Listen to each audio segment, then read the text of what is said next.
இப்போ கேஸுக்கு KYC complete பண்ணியிருக்கணும் 31ஓட அப்படிங்கிறது தான் ஃபோனை திறந்தாலே வருது. ஸோ அதை வந்து எப்படி பண்ணுறதுங்கிறது தான் இந்த வீடியோவில் ஃபுல்லாக சொல்லியிருக்கேன்.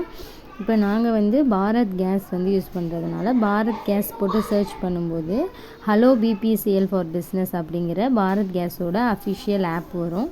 அந்த ஆப்பை டவுன்லோட் பண்ணிவிட்டு அது கூட ஆதார் ஃபேஸ் ஆர்டி அப்படிங்கிற ஆப்பையும் நீங்கள் டவுன்லோட் பண்ணி வச்சுக்கணும். இப்போ ஆப் டவுன்லோட் பண்ணதுக்கப்புறம் அந்த ஆப்பை ஓப்பன் பண்ணி பார்த்தீங்கன்னா அதில் வந்து இன்டர்ஃபேஸ் இப்படி தான் இருக்கும். அதில் ஃபஸ்ட்டு வர்றதுக்கு எல்லாத்துக்குமே ஸ்கிப்பு கொடுத்து அடுத்தடுத்து நீங்கள் ட்ரான்ஸ்ஃபர் பண்ணி போயிட்டே இருங்க. அப்புறம் அதில் கெட் ஸ்டார்டட்னு இருக்கும்.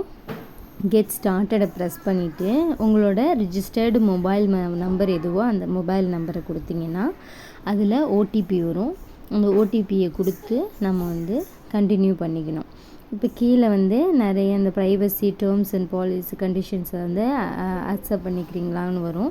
அந்த பாக்ஸில் நீங்கள் என்ன பண்ணணும், அந்த ஓடிபியை என்ட்ரு பண்ணிவிட்டு கீழே உள்ள டேர்ம்ஸ் அண்ட் கண்டிஷனையும் என்ன பண்ணுறீங்க அக்செப்ட் பண்ணிக்கணும். ஃபுல்லாக அது ஓகே ஆனதுக்கப்புறமா அதில் வந்து கீழே அந்த பாக்ஸில் க்ரியேட் அக்கௌண்ட் அப்படிங்கிற ஆப்ஷன் வந்து கிளிக் பண்ணிக்கோங்க. கிளிக் பண்ணதுக்கப்புறம் உள்ளே போனோடனே சக்ஸஸ்ஃபுல்லி என்ரோல்டுன்னு வரும். அதுக்கப்புறம் கண்டினியூ கொடுக்கணும். கண்டினியூ கொடுத்ததுக்கப்புறமா எம்பிஎன் பின் க்ரியேட் பண்ண சொல்லி வரும். எம்பிஎன் பின்னுனா ஒன்றும் இல்லை, நீங்கள் நார்மலாக ஒரு பாஸ்வேர்ட் க்ரியேட் பண்ணுற மாதிரி தான். அதை திரும்பவும் போட்டு கன்ஃபார்ம் பண்ணிவிட்டு நீங்கள் என்ன நம்பர் கொடுத்தீங்களோ அதே கன்ஃபார்ம் பண்ணிக்கணும். இப்போ எம்பிஎன் பின் சக்ஸஸ்ஃபுல்னு வந்ததுக்கப்புறம் திரும்ப நீங்கள் அதே நம்பரை போட்டுக்கலாம். 1 2 3 4 சம்திங் எல்ஸ் எது வேணாலும் போட்டுக்கலாம். போட்டதுக்கப்புறம் உங்களுக்கு ஆப்போட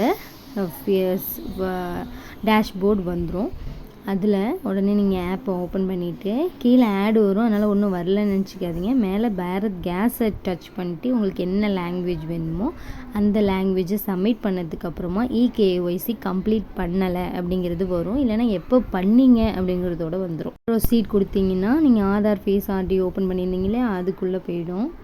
அதுக்குள்ளே போனதுக்கப்புறமா அது வந்து இன்ஸ்டால் ஆகும். அந்த ஆப் இன்ஸ்டால் பண்ணதுக்கப்புறம் இதில் உள்ளதெல்லாம் நீங்கள் வந்து கண்ணை சிமிட்டி பண்ணணுங்கிறது எல்லாமே இருக்கும். ப்ரொசீட் கொடுத்துட்டு கம்ப்ளீட் பண்ணிக்கலாம். அவ்வளோதான். இந்த இகேஒய்சி கம்ப்ளீட் பண்ணுறது வந்து அதிகமாக சப்சிடி வாங்குகிற கேஸ் உள்ளவங்களுக்கு மட்டும்தான்.